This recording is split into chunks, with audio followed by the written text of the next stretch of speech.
Hello everyone, this is Dr. Mary Aradhana Mara from Department of Botany. Today we are going to see another lecture on this series of data analysis in plant science. So, as earlier we saw what is data analysis and what regarding in terms of data set, what are the elements you have to determine. आप देखेंगे कि data analysis करते वक्त in plant science हमने last class में बात करी कि सैंपल डेटा और पॉपुलेशन डेटा वेरिएंस क्या है, स्टैंडर्ड डेविएशन क्या है। जैसे कि हम लोगों ने देखा, कल बात किया था कि किसी भी डेटा सेट और सैंपल डेटा एनालिसिस, सैंपल जो आपने डेटा प्रोसेसिंग किया है उसको आप किस तरह से एनालाइज करेंगे।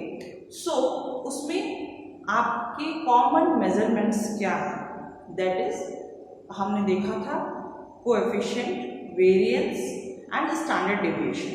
ये तीन तरीके हैं जिससे आप किसी भी डेटा को एनालाइज करते हैं।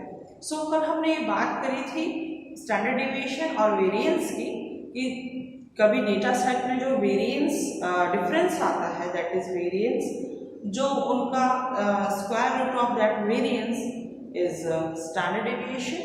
Now today as we see data set, आपको मैंने जब डेटा प्रोसेसिंग की बात करी थी तो आप जैसा भी ऑब्जर्वेशन लेंगे, आप जैसा भी डेटा सैम्पलिंग करेंगे, उसमें आप उसे अरेंज करेंगे। The data processing is to arrange according to your need of your program. It could be computer program or it could be manual program.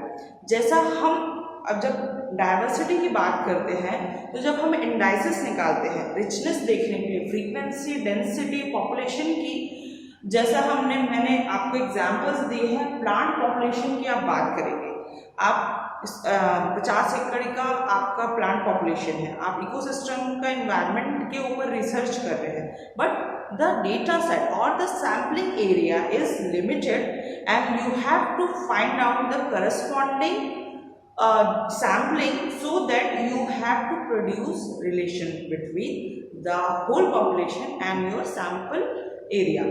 जब हम बात करते हैं डेटा एनालिसिस की तो जो पूरे पॉपुलेशन का जो वेजिटेशन या वनस्पति का जो पूरे पॉपुलेशन की आप स्टडी करते हैं, एग्जाम्पल के लिए हम ले लेते हैं कि आप किसी बायोस्फीयर रिजर्व को आप स्टडी कर रहे हैं, आप किसी एक लिमिटेड एरिया को आप स्टडी कर रहे हैं और वहाँ की प्लांट पॉपुलेशन है, चाहे टेरेस्ट्रियल पेड़ पौधे हैं या आप किसी तालाब के एरिया में एक्वाटिक प्लांट फ्लोरा की आप स्टडी कर रहे हैं, तब आप क्या करेंगे, there is a entire population of whole ecosystem और whole area, but the on the other hand, दूसरे ही तरफ आप देखेंगे कि वहाँ पे पॉपुलेशन है। जब प्लांट साइंस की बात करते हैं या आप जैसे भी आप दूसरी स्टडी कंपैरेटिवली, अगर आप एक स्कूल का एनालिसिस कर रहे हैं, एजुकेशन में एनालिसिस कर रहे हैं और there is a group in which you have to study, तो there is a data set, आपको उसे प्रोसेसिंग के अनुसार उसके आपके रिक्वायर्ड, अगर आप SPSS में अनोवा निकाल रहे हैं या आप एक्सेल प्रो शीट में उस पर काम कर रहे हैं या ट्रायम्फ एक्सेल पे काम कर रहे हैं, these are the different computation or software that will readily give all these measurement। ये सारे मेजरमेंट, एवरेज निकालना किसी भी तरह का कि कितने आपने किस तरह का एनालिसिस किया है उसके बारे में एनालाइज निकालना, two tailed, single tail analyse निकालना, ये आपकी एक्सेल शीट में डायरेक्टली वहाँ हो जाता है। आप उसमें मोड का डेफिनेशन, मोड के फॉर्मूला पुट करेंगे, वो आपको अपने आप मोड और एनोवा का टेबल बना के देगा। But first most important thing, you have to arrange those data according to your running software or your computational work।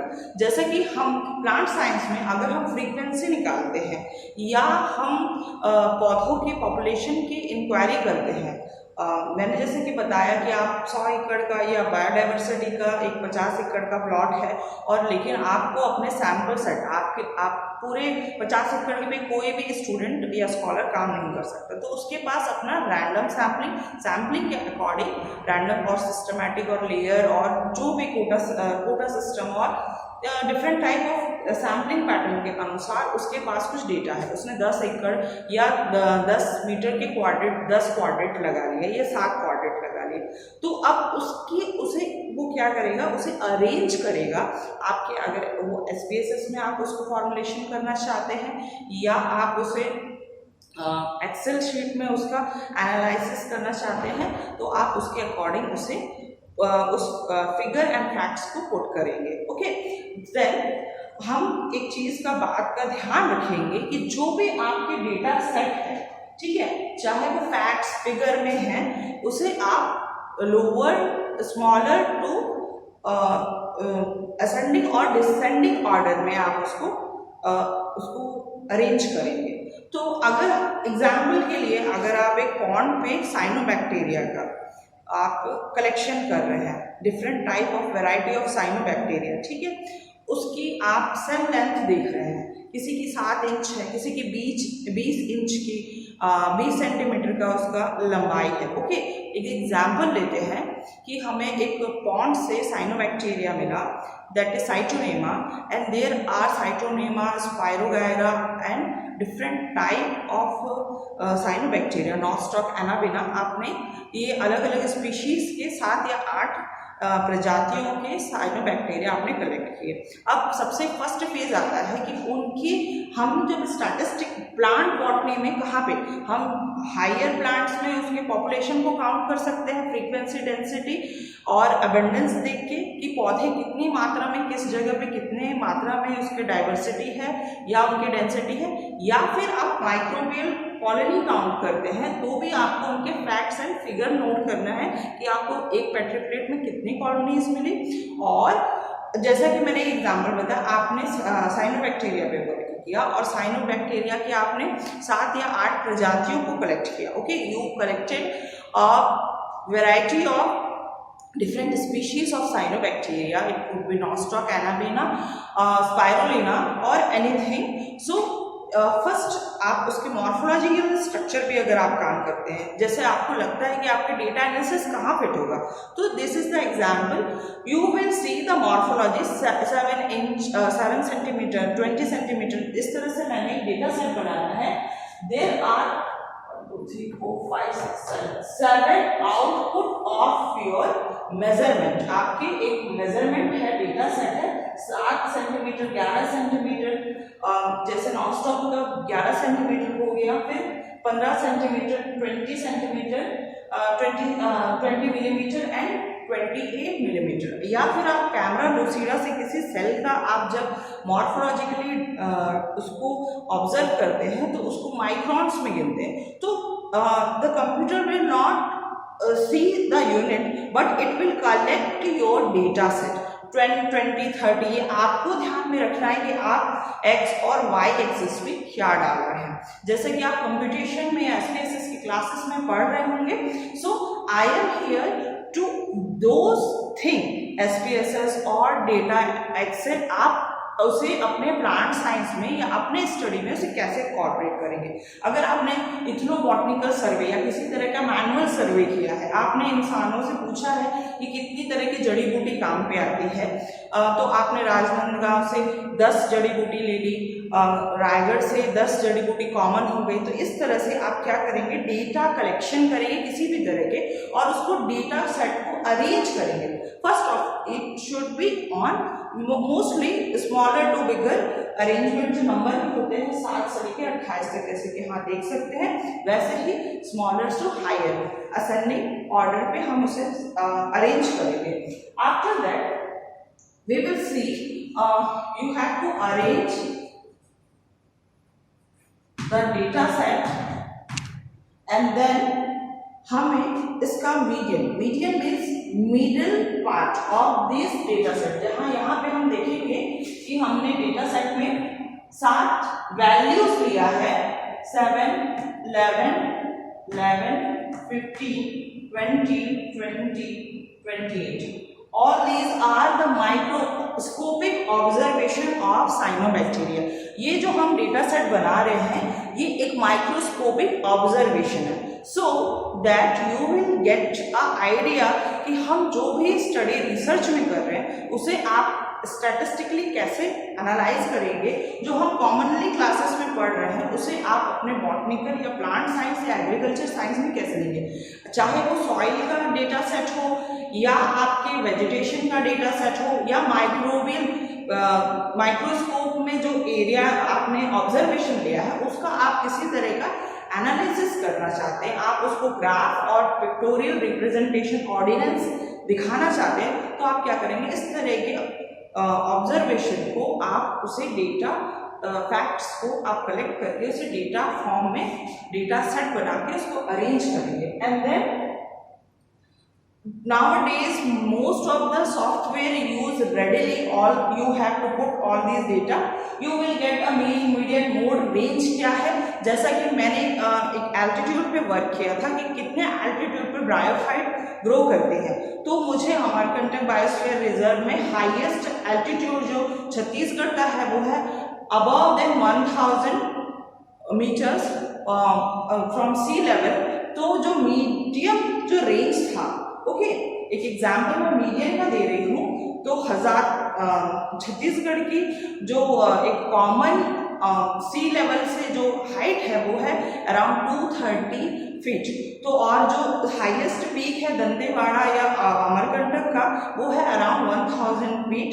So the conclusion was जो मीडियन फीट है, हमें जो स्पीशीज की पॉपुलेशन मिली थी, कहाँ किस ऊंचाई में कितनी मिल रही थी, हम इसको रिकॉर्ड करते गए, तो जो मीडियन जो लेंथ है, जो median height from the sea level, जो समुद्र तल की ऊंचाई से जो मीडियन हाइट है उस पे सबसे ज़्यादा ब्रायोफाइट की पॉपुलेशन यानी ब्रायोफाइट की प्रजातियाँ अराउंड 500 मीटर्स ये सबसे अधिक पाई गई। तो मैंने क्या किया, डेटा सेट बनाया, डेटा सेट को हमने इनपुट किया कि कहाँ पे किस लोकेशन पे कितनी स्पीशीज मिल रही है, उसके बाद हमने उसे SPSS पे या एक्सेल शीट पे डाल दिया, उसने अपने आप ग्राफ प्रोसेस करके दिया।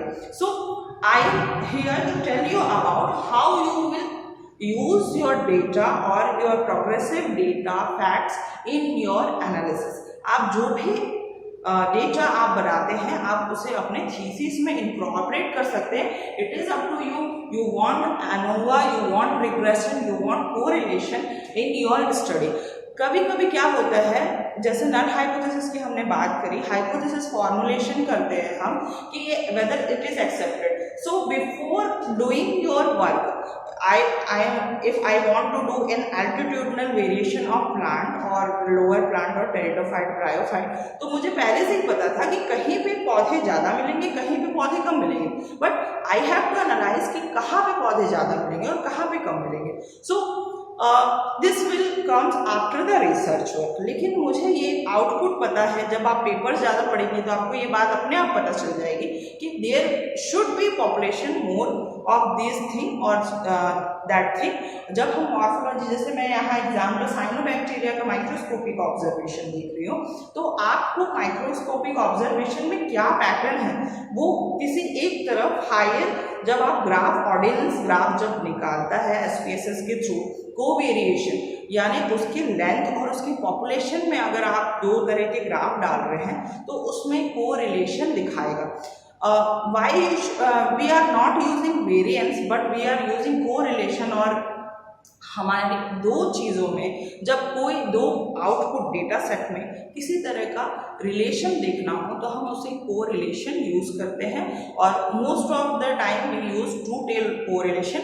इट कुड बी नेगेटिव और it could be positive effect. अगर ये पॉजिटिव है तो इसमें दिखाता है कि दो वेरिएंस में क्या डिपेंडेंसी है, एक दूसरे के ऊपर डिपेंडेंट है और इंडिपेंडेंट वैल्यू है। So these are the outline in your data analysis what you have to do with your in your research. आपको जब रिसर्च में आप डेटा एनालिसिस करते हैं तो आपको, अगर आप मिट्टी और साइनोबैक्टीरिया पे इफेक्ट देख रहे हैं या वेजिटेशन और लोकेशन पे इफेक्ट देख रहे हैं या उसकी मॉर्फोलॉजी और केमिकल एनालिसिस कर रहे हैं, आप कैल्शियम का स्ट्रेस किसी साइनोबैक्टीरिया पे दे रहे हैं, सो यू हैव टू जज कि इतने आप डेटा इकट्ठा करेंगे कि इतने माइक्रोन में साइनोबैक्टीरिया की इतनी ग्रोथ है, इसमें ग्रोथ नहीं भी है, so this will give you a negative और a positive result.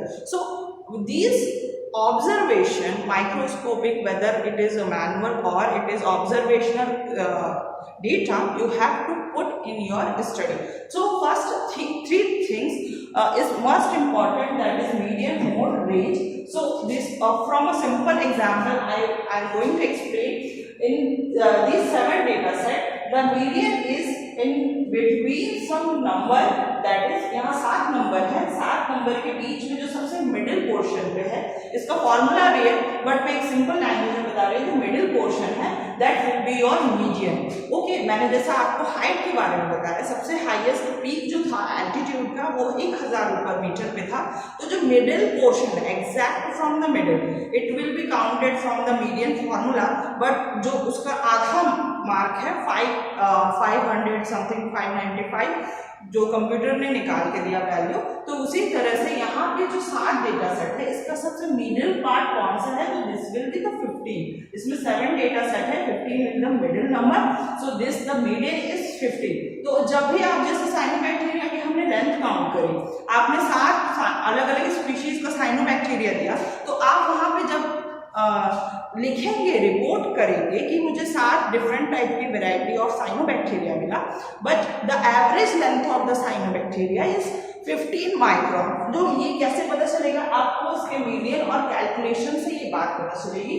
The median will be 15. Okay, and what will be the mode, the most appearance number. इसमें जो डेटा सेट रिपीट हो रहे हैं, हम 40 स्पीशीज है, 40 रीटेक ऑब्जर्वेशन, जो मैंने आपको बोला था रिपीटेटिव मोड में क्वांटिटेटिव और क्वालिटेटिव ऑब्जर्वेशन आप जब करेंगे तो हर डेटा सेट को 2 या 3 बार उसे दोहराने से क्या होता है, आपकी स्टैंड एरर्स कम होंगे. सो यहाँ पे मैंने एक सिंगल डेटा सेट के लिए दिखाया है, variance is always used in a single data set. So you must show, if you want a standard deviation, you have to repeat your data. So अगर हमने ये 7 वैल्यू लिया है, तो इस 7 वैल्यू में 11 and 20 are most repetitive values and these are the most appeared value.